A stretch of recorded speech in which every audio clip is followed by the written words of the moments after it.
یہ ہے دنیا کا سب سے خطرناک اور پاورفل پوائنٹ۔ 30 میل کی اس چھوٹی سی جگہ کو کنٹرول کرنے کا مطلب ہے پوری دنیا پہ راج کرنا، اور اسے بلاک کرنے کا مطلب ہے پوری دنیا کو تباہ کر دینا۔ اس پوائنٹ کو کہتے ہیں اسٹریٹ آف ہارمز۔ اسٹریٹس اصل میں سمندر کے ایسے پتلے حصے ہوتے ہیں جو دو بڑے سمندروں کو جوڑنے کا کام کرتے ہیں۔ اب ایسی کیا خصوصیات ہیں اس 30 میل کی چھوٹی سی جگہ میں جو اسے اتنا پاورفل اور امپورٹنٹ بناتا ہے؟ ہماری زمین کے 70% حصے پہ سمندر ہیں، اور انہی سمندروں کے ذریعے دنیا کی 80% ٹریڈ ہوتی ہے۔ کسی بھی وقت تقریباً 50,000 سمندری جہاز ان سمندروں کو کراس کر رہے ہوتے ہیں، لیکن بدقسمتی سے ان سمندروں سے گزرنا کوئی آسان کام نہیں۔ قدرتی جغرافیہ کی وجہ سے ان سمندروں میں ایسے اسٹریٹ یا چوک پوائنٹس بنے ہوئے ہیں جو اگر کسی بھی وجہ سے بلاک ہو جائیں تو پوری دنیا کی اکانومی ہل کے رہ جائے گی۔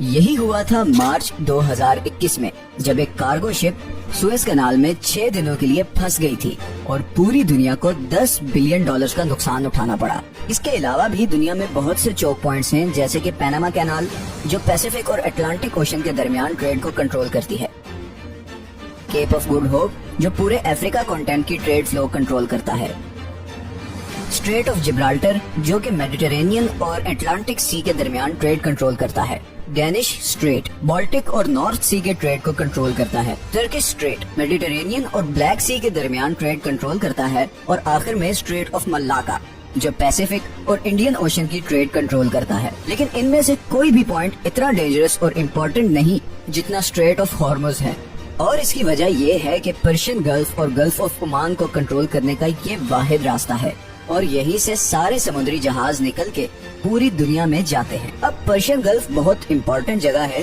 کیونکہ 8 کنٹریز اپنی کوسٹ لائن اس کے ساتھ شیئر کرتے ہیں، جس میں ایران، عراق، کویت، سعودی عرب، بحرین، قطر، UAE اور عمان شامل ہیں۔ ان میں سے 4 ملکوں کے لیے باقی دنیا سے کنیکٹ کرنے کا واحد راستہ ہی اسٹریٹ آف ہارمز ہے۔ اب اگر آپ مڈل ایسٹ کے بارے میں تھوڑا بھی جانتے ہیں تو یہ تو آپ کو پتا ہی ہوگا کہ مڈل ایسٹ کی پہچان ان کا تیل ہے۔ یہ تیل آج بھی ہماری دنیا کا سب سے بڑا انرجی سورس ہے۔ پوری دنیا کی 33% انرجی کنزمپشن تیل سے ہوتی ہے، چاہے وہ ٹرانسپورٹ کے ذریعے ہوں جیسے کہ گاڑی، ٹرین، جہاز یا پھر بجلی بنانے والے پاور پلانٹس۔ ان تمام سیکٹرز میں 70% آئل استعمال ہوتا ہے۔ اب آئل کا مسئلہ یہ ہے کہ یہ دنیا میں بہت کم جگہوں پر پایا جاتا ہے۔ اس سرکل میں موجود ان تمام 8 کنٹریز کے پاس کل ملا کر دنیا کے 50% آئل ریزروز ہیں، مطلب پوری دنیا کا آدھا تیل ان 8 کنٹریز کے پاس ہے۔ اور بات صرف یہاں ختم نہیں ہوتی، بلکہ دنیا کے 40% نیچرل گیس ریزروز بھی اسی سرکل میں موجود دیشوں کے پاس ہیں۔ اب نیچرل گیس تیل اور کوئلے کے بعد دنیا کا تیسرا سب سے بڑا انرجی سورس ہے۔ برٹش پیٹرولیم کے مطابق ایران کے پاس دنیا میں سب سے زیادہ گیس کے ریزروز ہیں، تو ہم یہ کہہ سکتے ہیں کہ پورے پرشین گلف میں تیل اور نیچرل گیس کے اتنے زیادہ ذخائر ہیں جتنے شاید ہمارے پورے پلانٹ پہ کہیں نہیں، اور اسی لیے پوری دنیا کے 15% انرجی سپلائی اسی پرشین گلف میں موجود کنٹریز سے آتی ہے، اور فی الحال اس سپلائی لائن کا پوری دنیا کے پاس کوئی اور آلٹرنیٹو بھی نہیں۔ لیکن اس 30 میل کے ایریا سے گزر کے جانا اتنا بھی آسان نہیں۔ سب سے پہلے یہاں پہ 8 ایسے آئلینڈز ہیں جنہیں ہر سمندری جہاز کو اوائڈ کرنا پڑتا ہے، اور یہ 8 میں سے 7 آئلینڈز ایران کے کنٹرول میں ہیں۔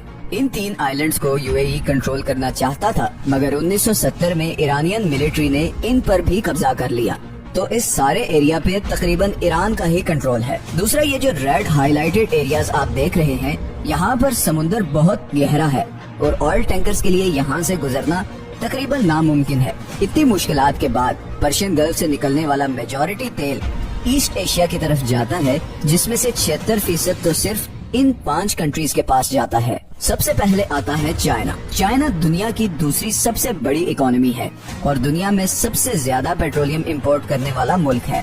چائنا کی ٹوٹل پیٹرولیم امپورٹ کا تقریباً 45% اسی اسٹریٹ آف ہارمز سے گزر کر آتا ہے۔ جاپان دنیا کی تیسری سب سے بڑی اکانومی ہے، جسے اپنی 100% انرجی امپورٹ کرنی پڑتی ہے، اور اس 100% امپورٹڈ انرجی سپلائی میں سے تقریباً 80% اسی 30 میل کے چوک پوائنٹ سے گزر کر آتی ہے۔ India worlds 6th largest economy بھی اپنا 70% آئل اور 50% گیس انہی پرشین گلف کنٹری سے امپورٹ کرتا ہے، اور وہ بھی اسی راستے سے۔